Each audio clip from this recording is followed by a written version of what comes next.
Hello guys, ഞാനിന്നൊരു യാത്ര കഴിഞ്ഞ് വന്ന സമയത്ത് വഴിയിൽ ഒരു വീടിൻ്റെ സൈഡിൽ ഒരു വലയിൽ കുരുങ്ങി ഓലഞ്ഞലി, നമ്മുടെ നാട്ടുമ്പുറത്തെ കാണുന്ന പഴയ ഒരു കിളിയാണ് കേട്ടോ. പക്ഷെ ഒരുപാടുണ്ടായിരുന്നു, ഇപ്പോൾ അത് കാണാനില്ല, വംശനാശമൊക്കെ വന്നു. അപ്പോൾ വലയിൽ കുരുങ്ങി ഡെഡാകാറായി. ഞാൻ ആ വലയിൽ നിന്ന് എടുത്തു, കുറച്ച് വെള്ളം കൊടുത്ത സമയത്ത് അത് മരിച്ചുപോയി. അപ്പോൾ അതിനെ ഇങ്ങനെ വഴിയിലിങ്ങനെ ഉപേക്ഷിക്കാനോ വലിച്ചെറിയാനോ തോന്നിയില്ല. അപ്പോൾ ഞാൻ അതിനെ ഞങ്ങളുടെ കുഞ്ഞു കുട്ടികളുമായിട്ടൊക്കെ ചേർന്നൊരു കുഴിയൊക്കെ ഉണ്ടാക്കിയിട്ട്, അവർക്കും മനസ്സിൽ ഭയങ്കര സങ്കടം അത് കണ്ടപ്പോൾ.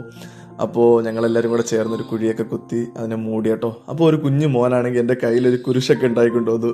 പഴയ ഓർമ്മകളൊക്കെ എനിക്ക് അപ്പോഴാണ് തോന്നിയത്. അപ്പോൾ ഞങ്ങളെല്ലാവരും കൂടെ ഒരു കുരിശൊക്കെ വെച്ച് കുറച്ച് ഇലയൊക്കെ ഇട്ടതിന് ശേഷം അവിടെ നിന്ന് വളരെ വിഷമത്തോടെയാണ് അവരൊക്കെ ഞാനും യാത്ര ചെയ്തത്. ഹലോ ഗൈസ്, ഞാനിന്നൊരു യാത്ര കഴിഞ്ഞ് വന്ന സമയത്ത് വഴിയിൽ ഒരു വീടിൻ്റെ സൈഡിൽ ഒരു വലയിൽ കുരുങ്ങി ഓലഞ്ഞലി, നമ്മുടെ നാട്ടുമ്പുറത്തെ കാണുന്ന പഴയ